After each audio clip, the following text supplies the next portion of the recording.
Hello, I'd like to do what I think is a real banger of a tag, and no doubt everyone will be doing, but I thought, hey, this is one of these ones I'm going to try and jump on quickly. It's the Read Smart tag, which of course I saw Steve Donahue bang out as quickly as possible because that dude just the gift of the gab. But this tag was created as a collaboration between Ruben at To Readers It May Concern and Emily at hopefully I'm saying that right, at Prose and Petticoats. This is a tag about how read smart. Ruben in his introduction talks about how he did a video about how to read difficult books, how to best approach them, and he was asked for a lot of advice, and he gave had advice to give, but he's mindful of it's always a simplification, it's always a narrowing down. It's like this is what worked for him, and they thought that, well, let's open it up, let's make this a how do you read smart tag. What's your techniques for reading? How do you go through your reading? And I really enjoyed this. I enjoyed the Steve Donahue version. I enjoyed Ruben and Emily. God damn it, I'm gonna have trouble with that. I enjoyed both. I enjoyed all of those versions. I did struggle, I think, mostly, especially with Ruben, and to partially with Emily, that there's a bit of a kind of a worshipfulness, kind of the temple of reading kind of thing, which I both do and don't agree with. I both do take books incredibly seriously, but at the same time, I'm a pleasure reader. And I think they would also say that they are pleasure readers. None of us do this because it's work, or some of us have to have work sides to things, but even in the work side of things, it's for pleasure. And I wonder if this also came down to kind of like, I see divides on BookTube of what I feel like, of the people who are like really great booktubers. There's people who are teachers who have that muscle and have had that experience of standing up in front of people and being able to talk about a book and to kind of impart knowledge, and I think most crucially enthusiasm, which is a nice Venn diagram for the other type of booktuber, which is often people who somehow have been booksellers or librarians who are sort of there to kind of to sell a book, but to also just kind of, that enthusiasm is the main tool. That like, wow, this is a great book and this has had all this stuff going on in it and I loved it, and that kind of passion. There's also kind of there's the Steve Donahue thing of Steve Donahue and kind of Steve Don. Oh God, I've got a Venn diagram here that I'm doing of the kind of the critical side of things, of picking at things, pulling things apart, and that can be to like that's to say, hey, this book isn't worth your time, maybe skip this one. But it's also, oh, let me pick this apart because that's how I read, that's how I understand. And these all kind of go together, and sometimes they rub up against me a little bit. They kind of the this book will change your life. It's like I struggle with that. I there's a cynic in me that's like, no, this book probably isn't going to change my life, but also books are important and they're vital, but they're not vital in a this is going to get me to net $60,000 a year. I don't know what I'm saying. That was a long preamble. Let me see if I can do that. With all that in mind, let me go to these read smart questions where, yes, this is what works for me. This probably isn't going to work for you.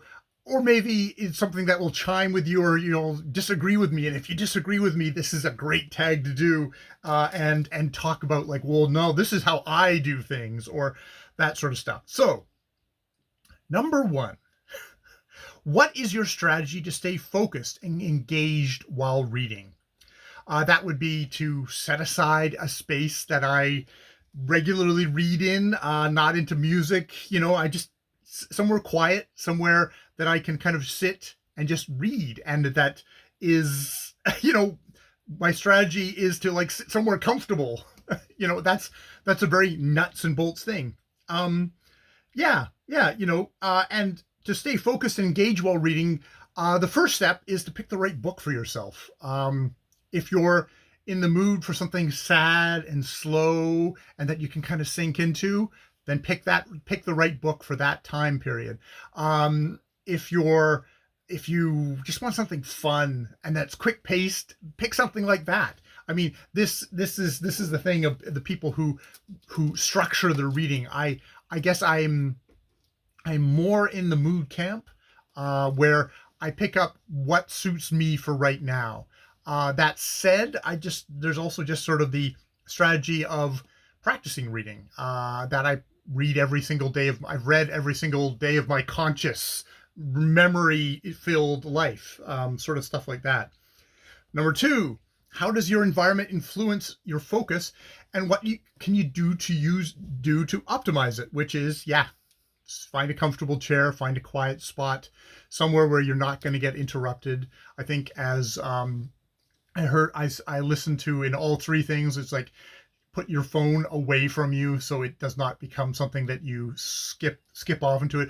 Ruben talked about having actual physical reference books in front of you. I do remember, I'm old enough to remember the days where it's just like, if I didn't understand something, I just kind of went with, okay, I think I get what, within context, what this means. And it's probably blessed me with a fairly large, fairly accurate vocabulary as a result. There's the good thing with reading on an ebook is that it does have it has a built-in dictionary, and it also has a horrible web browser that doesn't work, which is the best feature of this thing. So you cannot bounce away to something else and suddenly find yourself, oh, I stopped reading my book 3 hours ago and I've been watching videos ever since. That kind of sad point where you're squandering your reading time.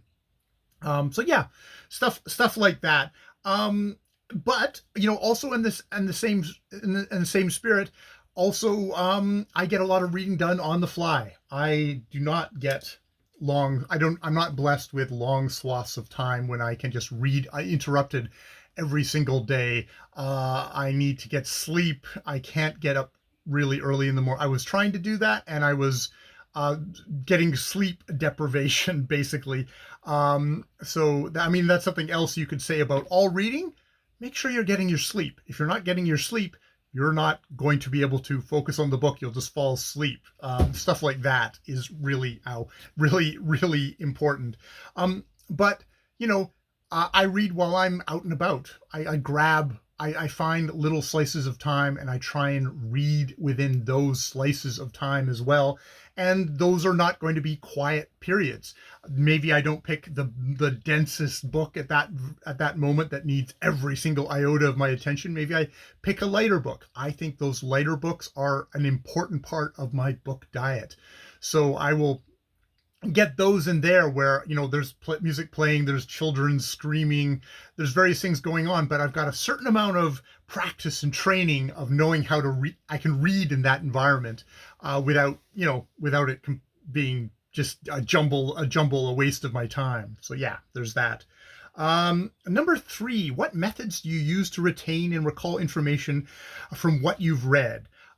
With that, I put, especially now that I have an ebook, I put notations in the ebook, little notes in there. And I find I can, at the very end of when I go back, I can use those as more, I don't put in like long notations because you're hunting, pecking on the lousy little pop-up keyboard.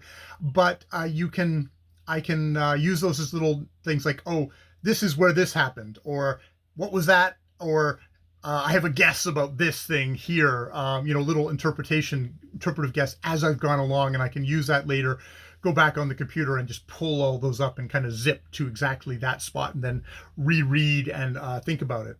The other thing I do is a lot of times I'll make little videos for myself, just for myself, where I'll finish a chapter and I'm like, oh, I got all these ideas about it.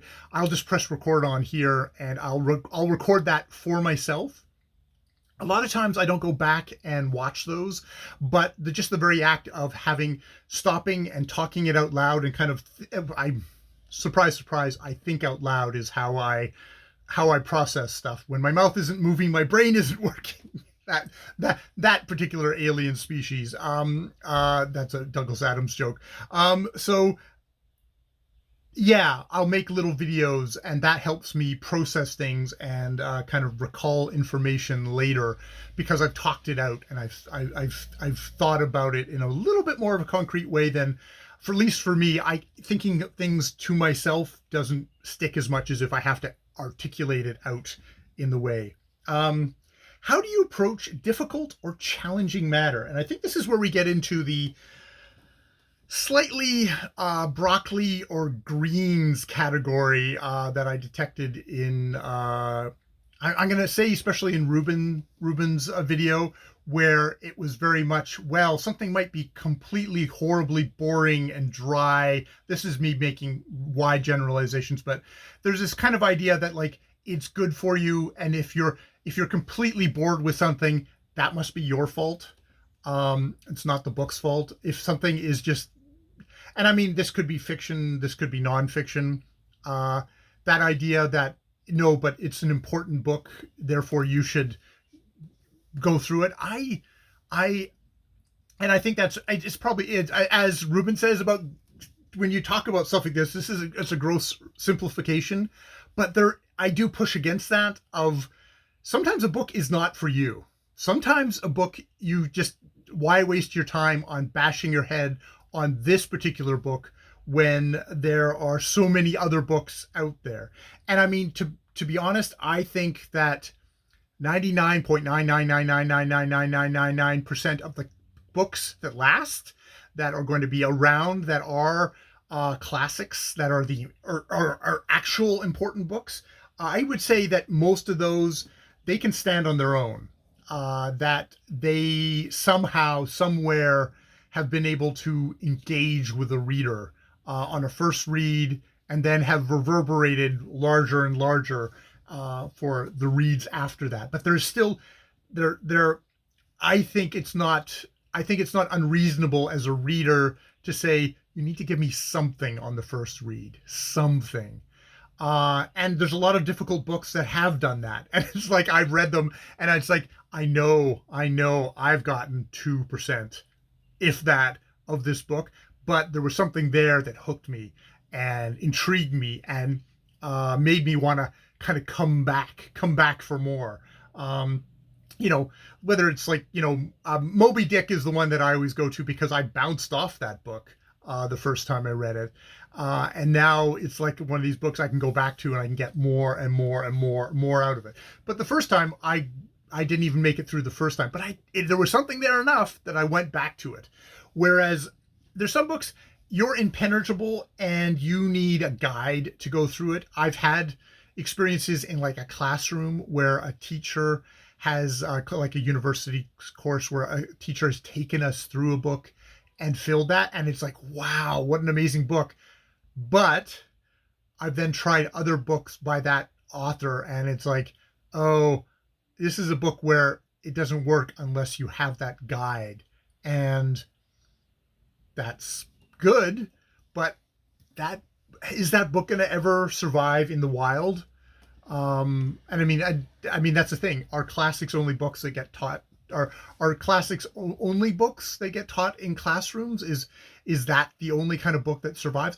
I don't know. I don't know. I think the books that live just from the one-on-one relationship with the reader is reader and book. That is the primary relationship. And if you can't maintain that, to my mind, that book doesn't do it. And there's going to be books that actually have that with many other people that are not going to have it with me, but there's so many books, so why waste your time? So I guess that's how I approach difficult or challenging material. Sometimes I accept the challenge because there's something there on the other side, and other times I try and I go, you know what, it's not worth it to me, and I just toss it because there's so many other books to read. Number 5, what role do note-taking and annotation play in your reading process? As I listed above, like annotations has become kind of useful for me with ebooks, more as kind of like signposts or kind of guesses as they go along. I also make notes for when I make a when I talk about a book on on video. I'll make notes that way, and kind of then I can structure. I hopefully structure them. Hopefully not just talk out of my ass like I am at the moment. That's where notes come in, and that is definitely a part of the process now for me for reading. I've been doing this long enough on BookTube that this being on camera and talking about books is a part of my reading process now, and I that's why I've stuck around BookTube, is because it's become I read, and this has become part of how I read. So yeah. Number 6, how do you balance reading for pleasure with reading for personal or professional development? Um, there isn't really professional development. I'm a support worker at a group home. We we write notes, we read notes, we read policy, we read there's basically how strategies of how we're going to help an individual, sort of that sort of stuff. Um, there it's not super, it does not take up a lot of my reading time. I does not it does not Personal development, that's always a kind of a weird thing. I guess personal development and pleasure reading are the same thing to me. I really, I mean, this is where I take against the broccoli, the eat your vegetables side of reading, is that I like to be challenged. There's sometimes I definitely want to be challenged. I always want to be thinking about what I'm reading. I always want it to make an impact on me, and that very much goes like there's a lot of talk in this from both Ruben and Emily that seems to be about this is a literature. This is a tag for literature, for reading challenging books in literature. But and that's probably just their main focus, so that's where they're going from. They're not looking down on genre, but I really look at genre fiction in general. Literature is just another genre within fiction, and most fiction actually comes out of fantasy, actually, I think is thing, and then literature is like is an offshoot of fiction without the gods in it, which is that the gods came first in literature, probably. That's my own bullshit theory. Probably not my own bullshit theory. That's probably a theory I've heard somewhere else, and then made a great simplification with. But I think reading genre fiction, other genres, fantasy, science fiction, mystery, crime, that's all just another way of really diving into how we process the world, um, of how we reflect the world back. Literature is one offshoot of that, but the fantastical, the quasi scientific, the just nonfiction, all of this is all kind of weaved into how we are as human beings on this planet, and that's all very serious. Whether it is I'm reading Nick Carter crime fiction from like 1893, 1894, 1900, these crime fiction stories, which I'm getting a lot of like, oh, this is like this is men's fiction kind of thing, men's adventure. You get Elmer Leonard, you get Ernest Hemingway, you get Cormac McCarthy, maybe not Cormac McCarthy, but you get kind of a very kind of listy, purpose driven, and it's like it's kind of simple meat and potatoes, that kind of stories, but there's also just like, oh, this is how people felt about this, or this is what was going on with that.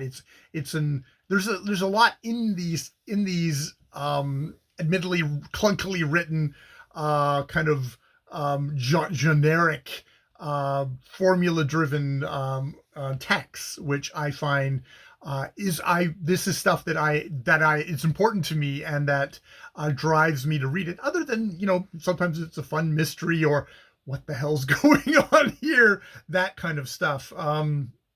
So that's pleasure. I guess it's a kind of it's me learning about the world, which I guess is the personal development, and maybe my reaction to stuff, learning about myself. But yeah, that kind of thing. I always I shy away from stuff like I'm doing this for my own personal development. It's like, no, I'm doing this because this is how I kind of cope. I think this is how I cope. This is how I cope, and this is how I can greatly expand all the kind of the my mind tendrils into the world. See, we're getting into genre again. Um, what is the importance of setting reading goals? I've never set like a reading goal for like the number of books that I should read in a year. Um, you know, but like I've never gone any amount of time when I've not been reading a book. It's always I put down one book and I pick up another book. Um, never without a book. That's so that's where I'm coming from. I know a lot of people are like, "Oh, I haven't read a book for like, a long time. I should really get back into reading." It's like I don't remember not reading. I do not remember I do not remember learning to read. I do not remember um, a time before reading in my life. And I don't have like when I've been at my lowest, most horrible point in my life when I just everything was black. I still had a book in my hand. And when I was at the happiest, I always like, that was great. Okay, I'm going to bed and I'm reading. I gotta read before I go to sleep.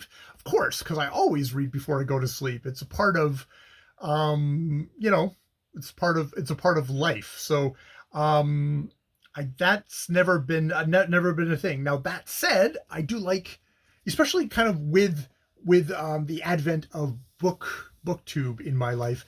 I like projects. I like it's I found that is I and then maybe the project started out as like, oh, this is a way that I'll have a theme for my channel or something. It's like that's kind of that just bored me after a while. That was just boring. That was just who cares. But having stuff like, oh, I'm gonna focus on this. I'm gonna read a lot of Anthony Trollope books, or I'm gonna read about Canadian history. I didn't get too far into that.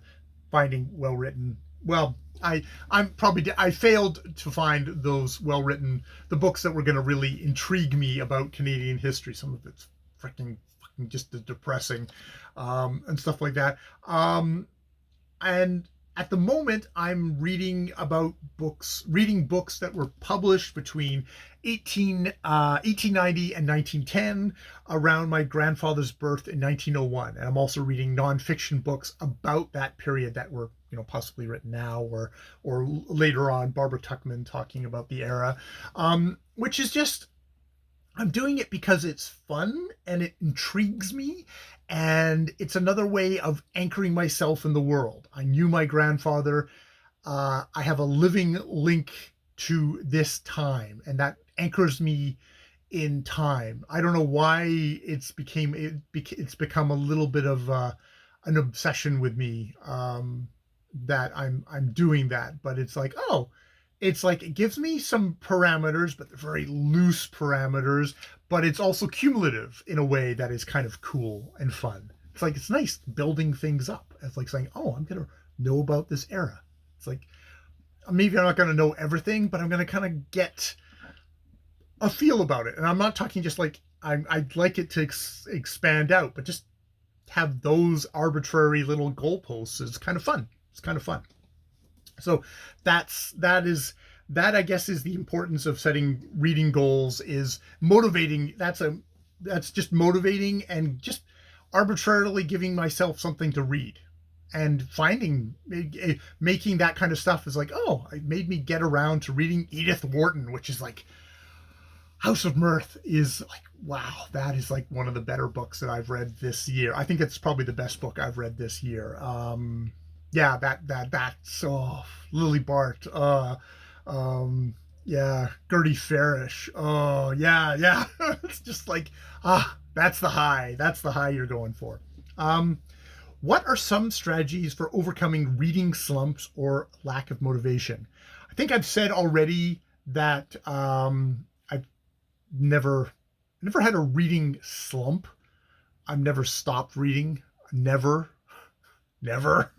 Um, But lack of motivation is I've been stuck in a book that I fucking hated, that bored me, that I fell asleep to. And now that is where, again, sorry Ruben, that's where I was like, you're saying like that's my fault. It's like, man, well, there's me, and then there's the book.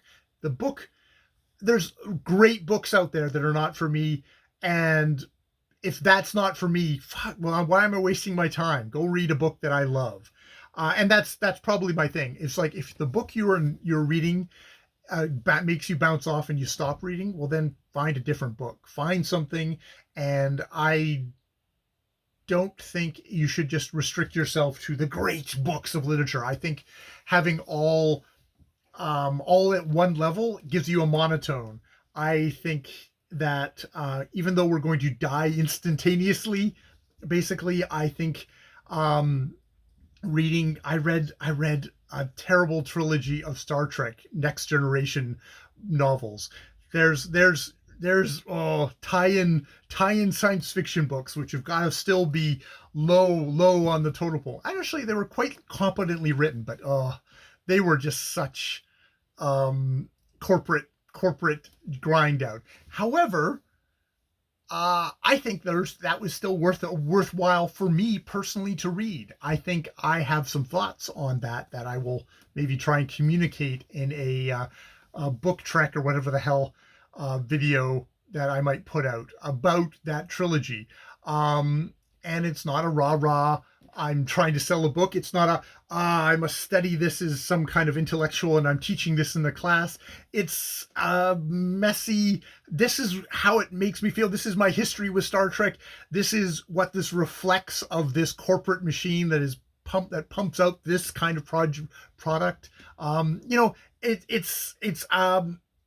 It's important because that highlights how great something like the House of Mirth is in comparison, and why, yes, in more than 100 years, people will still be reading House of Mirth, and these three books will be on Project Gutenberg somewhere, where somebody will go, oh, I just want to read books from this era. What was people reading? Whether it was the trash or the great stuff, and this will be some of the trash, and it will tell them something about our culture at this time. Yeah. So read what you like, and no medicine, no vegetables. A great feast, though, a great, rich, complex, gorgeous feast of something like Edith Wharton is definitely recommended. But you know what? You're going to go to McDonald's, and you know what? That is also life. If you're someone who only dines at fine restaurants, you are missing a large swath of life if you're only eating at fine restaurants. If you're only keeping your palate pristine, you're not living in the real world.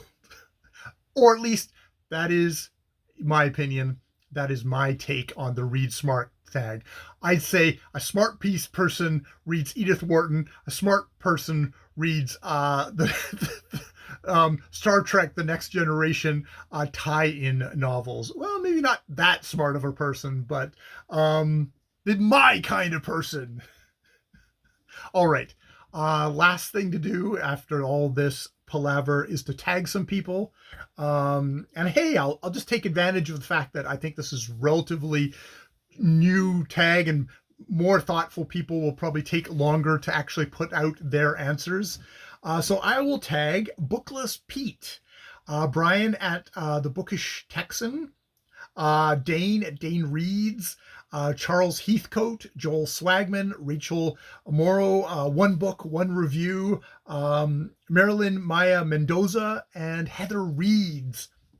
Won't tag Kelly at Books I'm Not Reading and Another Bibliophile Reads, not because I don't love them and that they're really wonderful channels, but they've already been tagged. But you could consider yourself double tagged, and just in case you for some reason missed the really well done videos of the tags creators, who are again to readers it may concern, Ruben, and at Prose and Petticoats, Emily.